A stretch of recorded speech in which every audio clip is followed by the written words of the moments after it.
They needed you yesterday in Cleveland. They needed something. Boy, they could have used a defensive touchdown. They could have used some more offensive touchdowns. They could have used penalty-free play. And now, after week one, the Browns are digging out of a familiar hole. An NFL record 15th straight season-opening loss for the Browns. This one different, Peels, because it was a season of great, great promise. So it was promising. The start, right? The First drive was awesome. I mean, bam, bam, bam. Till the extra point. Everything looks good. Look, the NFL is very difficult to predict. And I think the one thing that you and I have been talking about since we started our podcast and talking about the Browns, which we've always talked about, the Browns and this team. And when I was up in Cleveland during the last preseason game, talking with all the people up there, everybody's optimistic about this team. I don't think that optimistic feeling should go away. I think there should be concern. It's only one game. But my biggest concern, and I think your biggest concern, was this, that you cannot come, it's very difficult to take a bunch of different individuals and become a team. That offensive line is a concern. I mean, Joe Thomas was a great offensive lineman, and he knows a lot about offensive line play. I don't know where he I know what happened. made a decision. When Joe Thomas said that it was not a problem at right guard and they were going to be fine, he was looking at that with his heart and not his I think, eyes. yeah, I think, and I don't know Joe. He's a great guy and he does a good job on things he does. I think the further you're removed, the easier it is to have more of a skeptical outlook. Well, I mean, look, he's going to be unpopular. Nobody wants to throw water on the fun. Right. So if he comes out ahead of time and says, "Hey, look, you guys better be careful here," then that hurts his brand. I get it. I don't think it was that nefarious. I really think he saw what he wanted. He did, and I just think that I saw that it would be a concern, and it's because, I mean, I look for problems instead of looking. I look at like for weeds instead of roses. I don't even know if that's the same, but I like it. I like it too. We're going to trademark that. We might have to change the name of the podcast. We look for weeds instead of roses. We're that I'm a half glass empty dude. Whatever you want to say it. I anticipate and look for potential problems. I don't want everybody to have problems, but I look for the problems. But for me, it takes a while to bring a bunch of individuals together as a team. It really does. And I'm not saying they can't get there. I hope they get there. I do believe they will get there. But they're not even close right now. They're not even close to being a good team. And the defense was awful. Yeah. It was awful. And that was a concern that you and I talked about. Right. We had concerns on the offensive line. We had concerns on the defense. Our main concern, though, was new coach, a lot of egos, and a lot of talk. And one of the things that has stuck with me over the years is you and I have discussed the National Football League, and you've shared from your experiences in the National Football League, and we'll occasionally see a team win a game that just seems completely improbable and implausible. And you said to me a long time ago, and I've never forgotten it, it's really hard to win a game in the National Football League. It is, man. It's really hard to win a game. And so to just approach this season like, oh, it's Tennessee and blah, blah, not a problem. We got Odell, we got this, we got that, we got Baker. The Tennessee Titans are not a bad team. The Tennessee Titans are a playoff team 2 years ago, 9-17, 3 seasons in a row. And the lack of maturity in the Cleveland Browns in assuming that they were going to be great because they have great players. It's a mistake the Philadelphia Eagles made years ago with the super team. Yeah. When they had Nnamdi Asomugha, and they got Vince Young, and all these guys, and they didn't make the playoffs. And I'm not saying the Browns will not make the playoffs. I'm saying I put the intangible part of this, at the feet of John Dorsey, the GM, and Freddie Kitchens, the head coach, both of whom have been in the National Football League long enough to know that the brakes should have been pumped on all the optimism in that building and from the mouths of those players a long time ago. So the optimism and the talking, so to speak, was coming from inside the building. I mean, outwardly. I mean, when you hear guys in the media, oh, we're this and we're that. Yeah. The message at some point needed to be, we've done nothing. Yeah. And the more you talk, the more you inspire the opponent. I thought Freddie Kitchens came out and was trying to tamp that down a little bit. I don't think so. But the only thing, and this is not against Freddie, it's just he needs time. It's a little different when Freddie Kitchens tries to come out and dampen the enthusiasm than if Bill Belichick would come out and say, we're not that good. Shut up. Right. Everybody shut up. But I'm not he that doesn't have to say that because the players in the locker room, and they have a culture like that. And if you think you don't inspire the opponent when you do those kinds of things, listen to Delaney Walker, 2 touchdowns with the Titans in this one.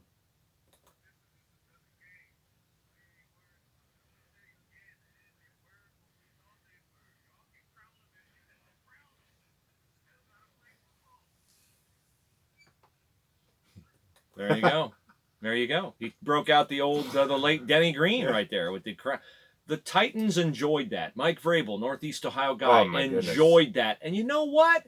The rest of the National Football League enjoyed that. Odell Beckham, Baker Mayfield getting their comeuppance. John Dorsey's been out there, chesty out there all the time with, this and that, and I'm going to get real football players and all that. Well, he has real football He players. does, but this is a good lesson, not just for the Browns, but in life. If you're going to do something, just do it. You don't have to tell people you're going to do it. They'll see you do it, and they'll give you credit for it when you do it, not before you do it. So it's the old saying, let your actions speak so loud nobody can hear what you're saying. Yeah. Here's the, look, I don't want anybody to panic out there. It's only one game. And I've been on teams that played really, really bad one week, and then really good the next week. In 1991, we got beat by the Washington Redskins in the opener, I think by 40, close to 40.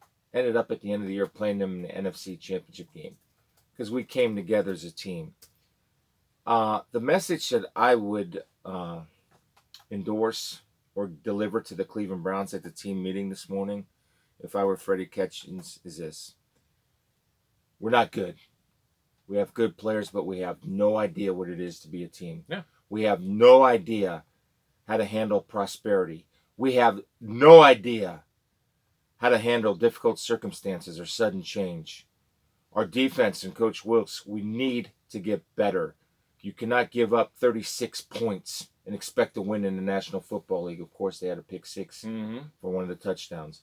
Whoever has a screen, you have to take care of your responsibilities, and Derrick Henry cannot go untouched. There again. Untouched. That's maturity. It's discipline, too. You pull within 15 to 13.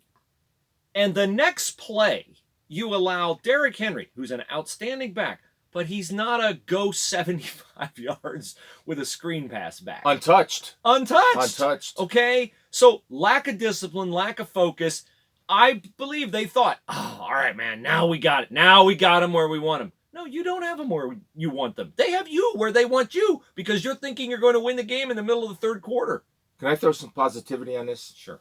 Please. I think this is the best thing that could happen to the Cleveland Browns. I don't disagree with you. I think that is true. The best thing that could happen to them. Because now you can't maintain any of the hubris you had in the preseason. No, none.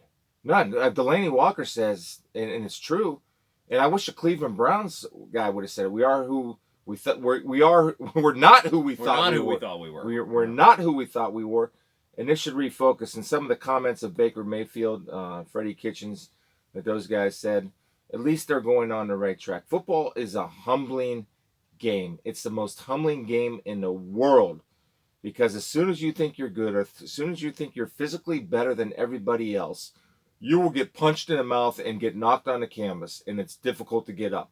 I think they're going to get up. I think they're going to be fine. I'm not wavering from my 10-win season, but that was a beatdown yesterday, and that was something where, look, if we don't turn this around, we're just a bunch of individuals. We're not even close to being a team. They weren't even close to being a team yesterday, and it goes on Freddie Kitchens. It does. It's his job to put those guys together. It's his job to control those guys. And you know what else goes on Freddie Kitchens? 18 penalties goes on Freddie Kitchens. 18 penalties, 182 yards. Browns' most penalties since 1951. 5 off the NFL record. They had personal fouls. They had Greg Robinson ejected for kicking a Titans player. It was undisciplined from start to finish. They had a series in the second half where they stopped the Titans. They got the ball midfield on a punt, ran a play.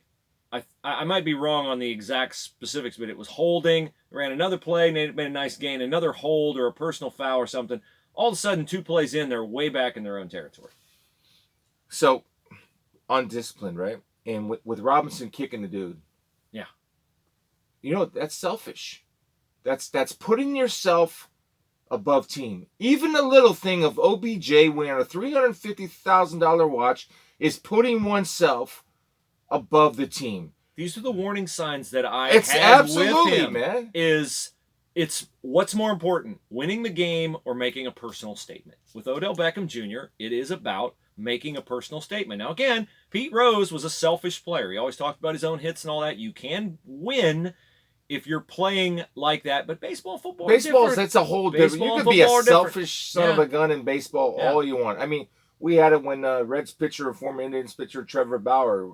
I'm not a slave to results. Yeah. I could care less if we win or lose as long as my numbers are good. My numbers look good. It doesn't. It doesn't work like that.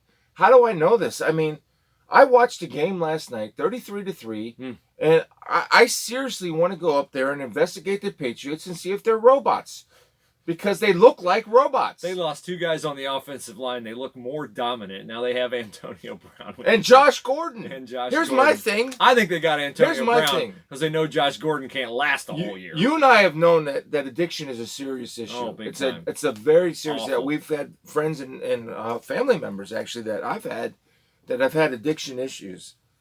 And it's amazing to me, if I'm an NFL player, I do not send my guy to a professional place like Passages in Malibu.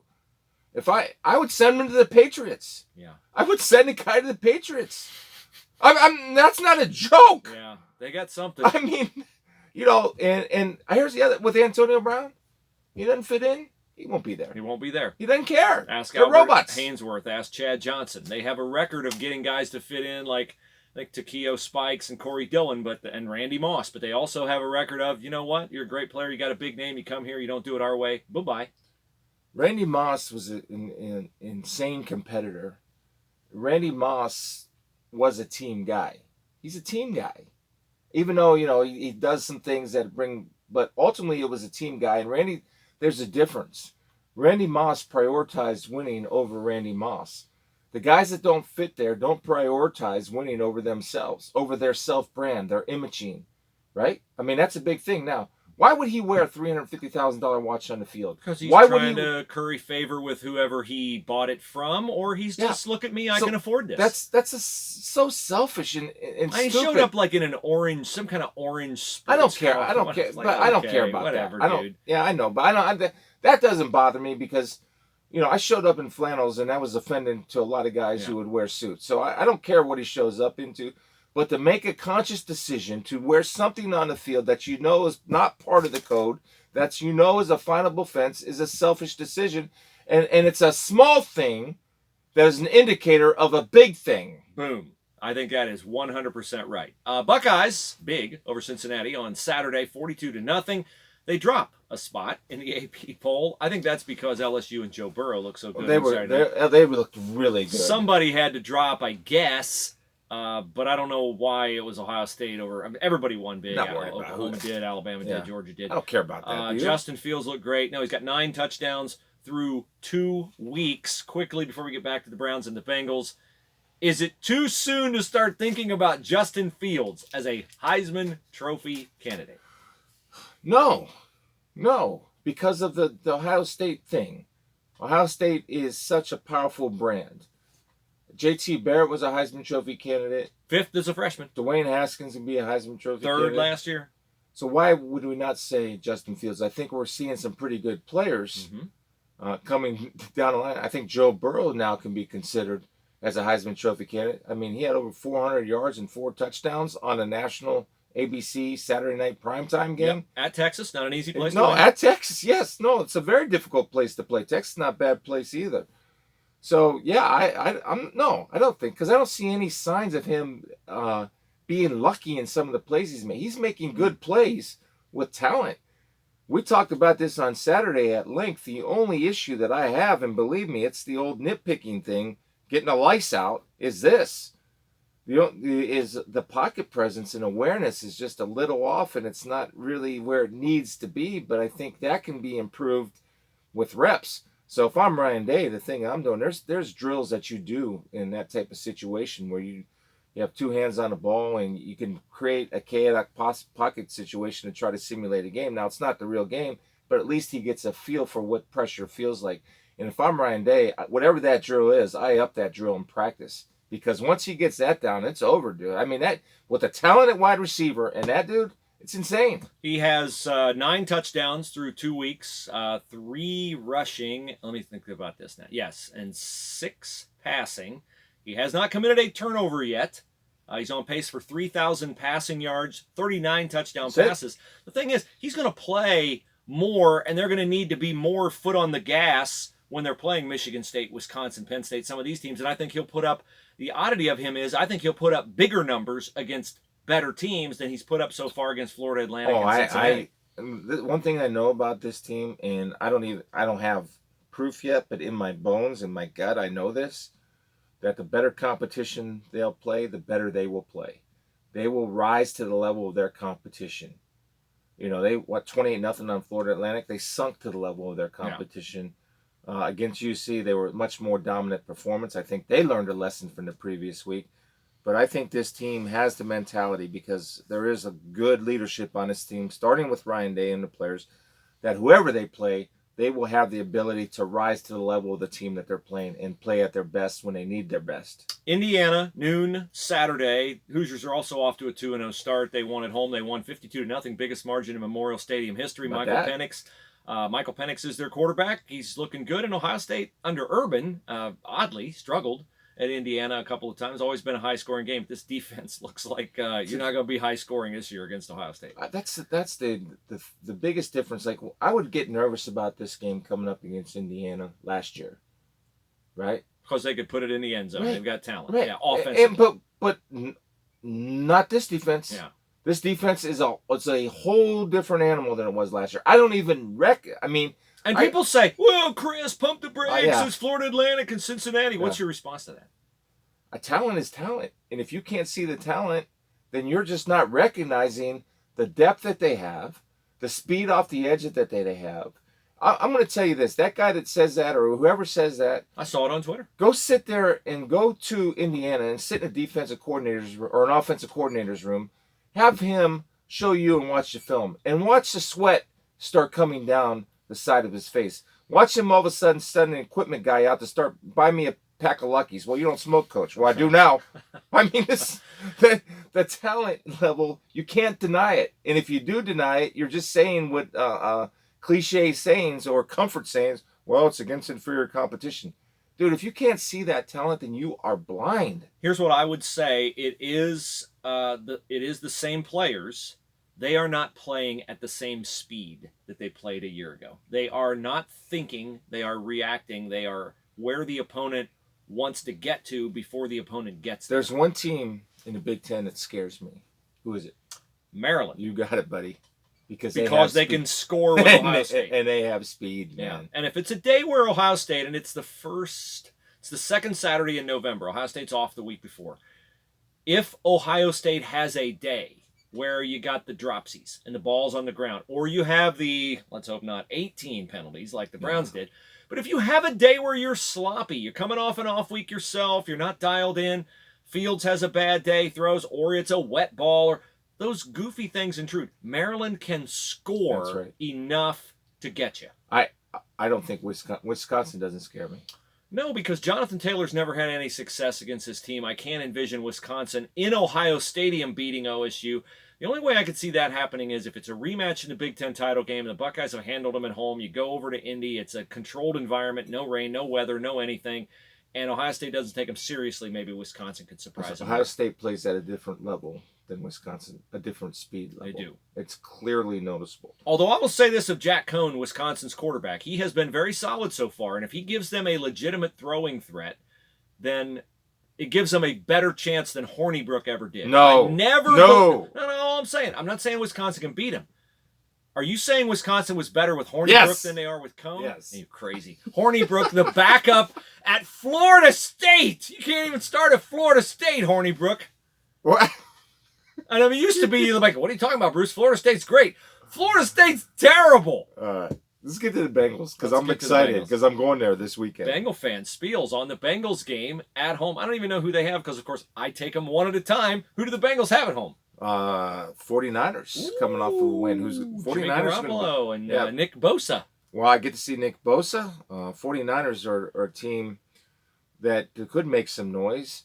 But I want to talk about the Bengals because I did watch the Bengals after the Vikings game yesterday. I had a chance to find a TV and sit down and watch them. They were on. I am But not here, not in Central Ohio. Where were you? Minnesota? You were in Minnesota. Yeah. Spiels can watch them in Minnesota. Bengal fans can't watch their team here. No, which they got to figure that out. But for me, I think I was so surprised at how well they played because they are the opposite of the Browns, right? The Browns are a Super Bowl. I saw somebody tweet out last night the Browns are still on a collision course with the Super Bowl. That was Dom Tiberi, our friend Dom Tiberi from Channel 10. I don't know. I love Dom's optimism. But all we were hearing about the Bengals was they're going to be awful. They're going to be terrible. And look, covering the NFL and playing the NFL and playing out there, I don't care what your record is. Playing the Seahawks on the road, it's the most difficult place to play on the road. Yeah. The time change, the crowd of the 12th man, it's great. And I thought the Bengals played an outstanding game yesterday. They couldn't finish, but look at the feeling of the optimism that should be in Cincinnati and look at the optimism that's in Cleveland today. And I will say this. The Bengals mentality now is, well, that's a tough loss, but we'll make it up when we play Cleveland. Yeah. That's... The other thing is the Bengals have to feel good about, they didn't have A.J. Green.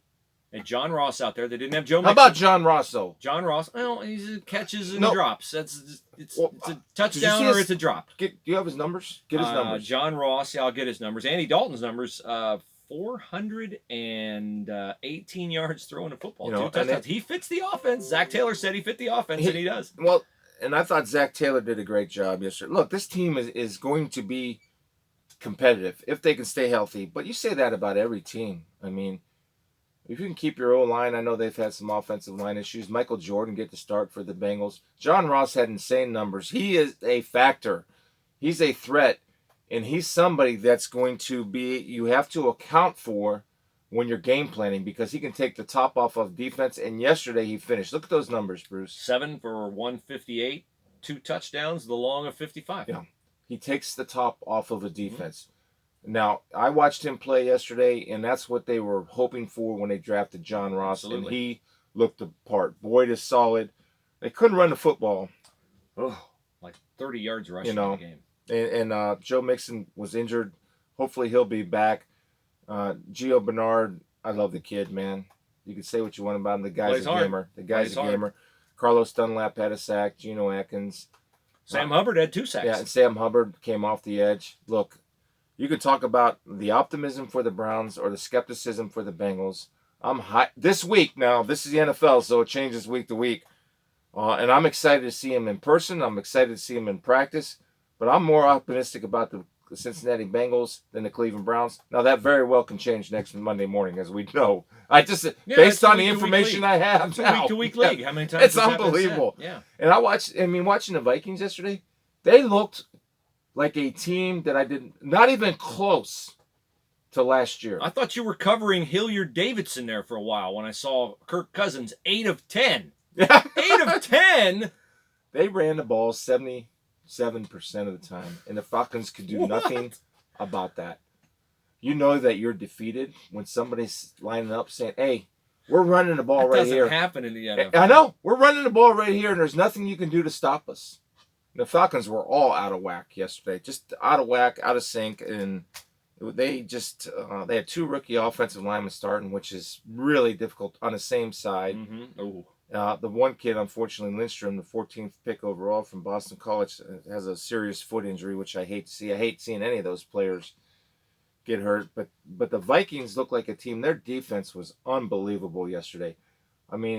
They play at a different level and a different speed. They look like a team on a mission. Now, the Patriots are robots. I'm convinced that they have microchips in their heads because they don't make mental errors.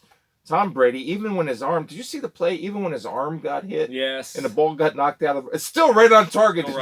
That's why they're robots. There are robots, and I'm surprised. Do for you. I'm surprised that the league has not investigated that ball. That it has some type of tracking device that would go right to Edelman's arm.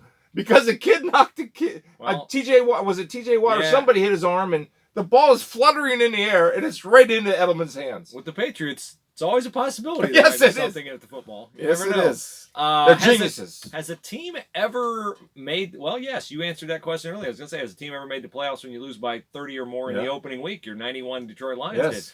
45 zip. You got housed. We didn't score. I don't believe you scored. 1991. 1991 Detroit Lions. Let's check that opening score.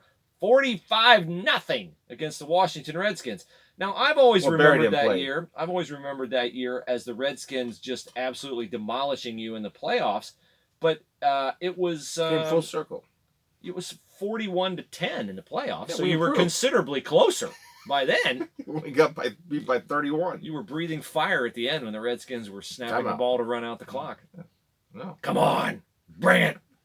You wanted him to score again. Come on, apparently I'm a masochist. Keep hitting me in the face. Yes. Keep scoring points. Well, it felt like a masochist yesterday if you were a Browns fan as you were watching Baker Mayfield. Here's a little snippet of Baker in the fourth quarter. Not good. Baker. There you go.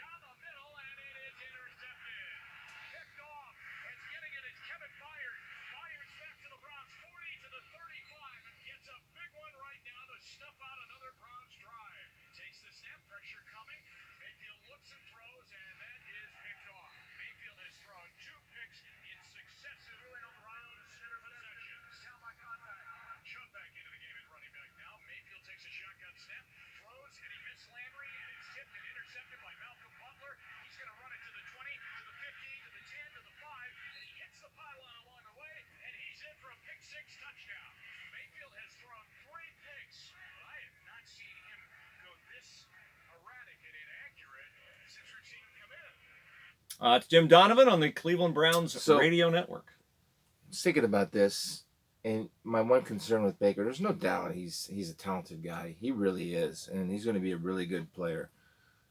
When you come and throw 3 picks and consecutive picks back to back, I think because then his emotions take over too much, right? So then he thinks he's Superman. He's trying to make all these He's pressing. He's forcing it. No doubt. Yeah, and that's because he's emotional. Mm-hmm. You know, and I get playing with the joy and excitement, but I don't need my quarterback doing touchdown dances. Maybe that's a personal thing. Well, let me see here. Let's run through the Rolodex. Great quarterbacks in the NFL. Who do we see doing that? Brady celebrates. He fist pumps. He screams. Yeah. Phillip Rivers is emotional. Kirk Cousins does a dance. Ben, I don't know that a ton of them do it. I think Baker could dial it back some. My concern with him, as I've said all along, is he expends too much energy doing things that don't help you win. Well, I mean, I love his fieriness. I love his competitiveness. But I think the quarterback is such a different position. You know, you have to discipline yourself to take what the defense is giving you and not go for the big shot all the time. Mm-hmm. You're right. I do think his groin is bothering him a little bit. They had a wrist issue. He got sacked in the second quarter and sacked in the end zone, and he clearly hurt his groin. And this I do like about him. He makes no excuses. Listen to his answer as Tom Withers of the Associated Press asked Baker Mayfield a question afterward.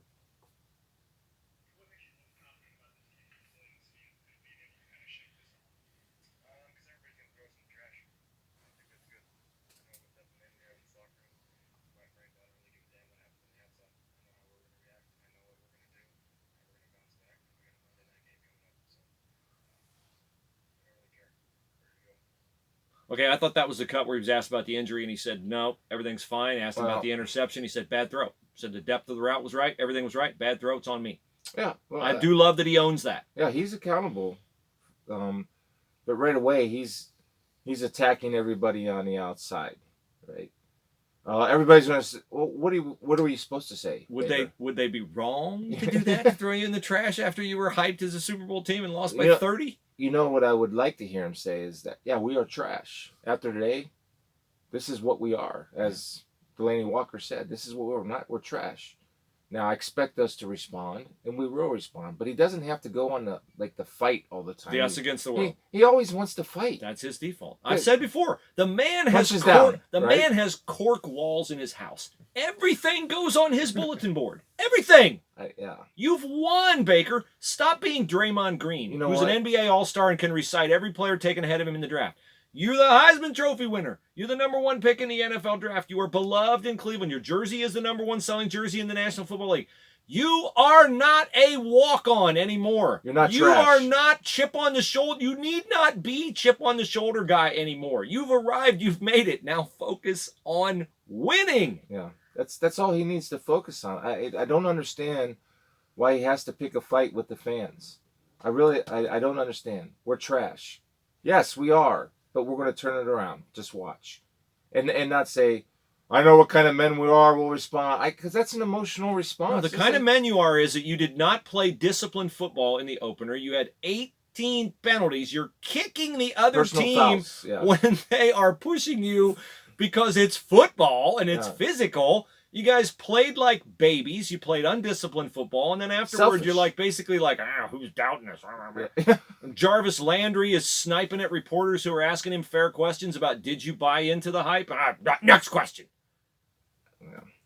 I mean, he's got to get that under control. That goes on the head coach, man. Definitely goes on the head coach. And that's I think Dorsey and the GM.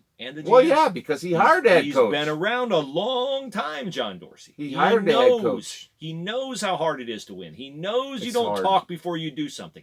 He knows, or should know, you don't talk when you do something. It's a humbling game. Yes, it is. It's a humbling game. All right. As for Freddie Kitchens, after the game, asked about the Browns' 18 penalties.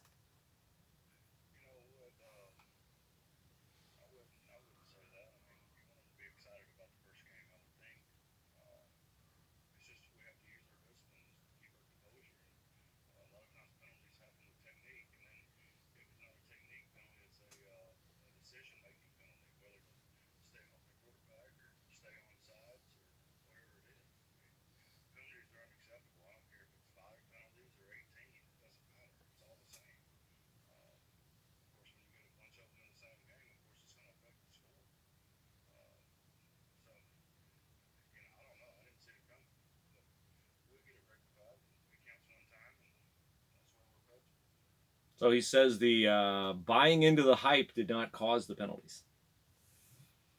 Well, what causes the penalties is and I could be wrong, and I'm just on the outside looking in, making